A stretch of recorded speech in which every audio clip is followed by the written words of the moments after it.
उत्तराखंड में लगातार हो रही भारी बारिश के चलते जनजीवन प्रभावित हो गया है। मौसम विभाग ने अब तक आगामी 9 जुलाई तक प्रदेश के कई जिलों में भारी बारिश का अलर्ट जारी किया है। 8 जुलाई को मानसून के और अधिक सक्रिय होने की भी संभावना है, जबकि 9 जुलाई को नैनीताल, चंपावत, पिथौरागढ़ और बागेश्वर में अत्यधिक बारिश का अनुमान है।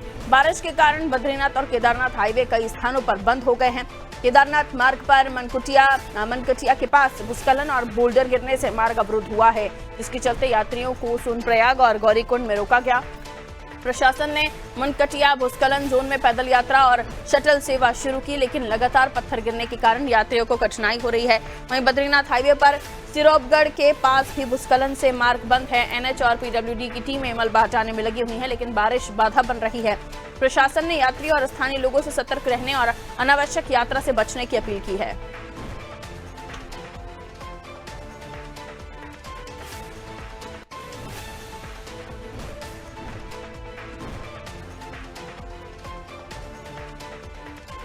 और चलिए खबर पर जानकारी के लिए सोनू हमारे सहयोगी हमारे साथ जुड़े हैं। सोनू, उत्तराखंड में लगातार हम देख रहे हैं अलग अलग जगहों पर बारिश का दौर जारी है और ये बारिश भारी पड़ रही है। जो चारधाम यात्रा है उस पर हम देख रहे हैं अलग अलग जगहों पर स्थितियां कुछ यही हैं कि कहीं रुकावट हो रहा है, कहीं अवरुद्ध हो रहा है। जानकारी दीजिए।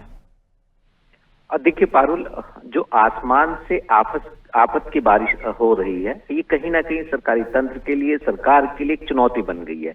लिहाजा इस चुनौती से कैसे निपटा जा सकता है, इसके लिए प्रयास किए जा रहे हैं। अतिरिक्त संख्या में कर्मचारियों को, अधिकारियों को तैनात किया गया है। कंट्रोल रूम में लगातार 24/7 जो है मॉनिटरिंग भी की जा रही है और अपडेट्स भी लिए जा रहे हैं।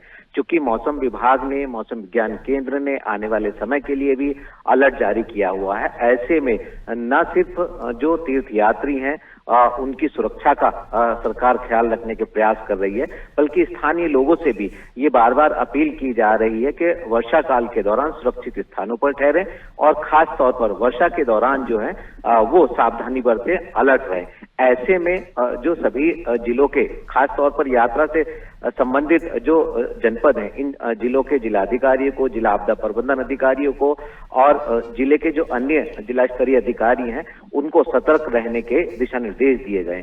क्योंकि शासन स्तर पर भी मॉनिटरिंग की जा रही है और पहले से ही इसको गंभीरता से लिया जा रहा है। ऐसे में जेसीबी मशीन्स हैं और अन्य जो उपकरण हैं और स्टैंड बाय में हेलीकॉप्टर और जो एनडीआरएफ है, एसडीआरएफ, इन सबसे भी आपस में समन्वय स्थापित किया जा रहा है, ताकि कहीं पर भी हालात चिंताजनक यदि होते हैं तो उससे कम स्थिति में निपटा जा सके। जहां पर मोटर मार्ग अवरुद्ध है उनको खोलने के प्रयास किए जा रहे हैं। यात्रियों से ये अपील की जा रही है बार बार, क्योंकि यात्रा कंटिन्यूटी में है, लिहाजा ये अपील की जा रही है यात्रियों से कि जो यात्रा प्लान कर रहे हैं वो वर्षा काल को देख करके अपनी यात्रा के प्लान को करें।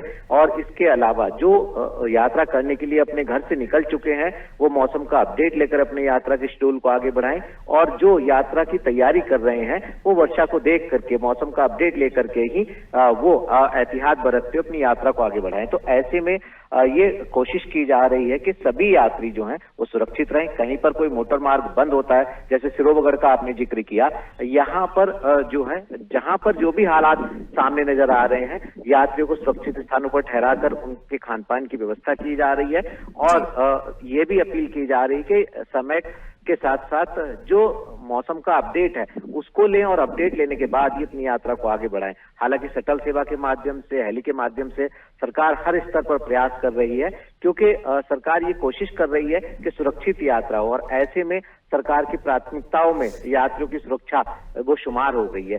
अब देखना होगा कि जैसे जैसे जिन जिन क्षेत्रों में ज्यादा बिल्कुल, बहुत शुक्रिया सोनू जानकारी के लिए। तो ये यात्रा जो है ये सुचारू रूप से आने वाले समय पर चले, इसके लिए तमाम जो मशीनें हैं, जो टीमें हैं वो तैनात हैं, ताकि रास्तों को साफ किया जा सके और ये यात्रा सुचारू हो सके।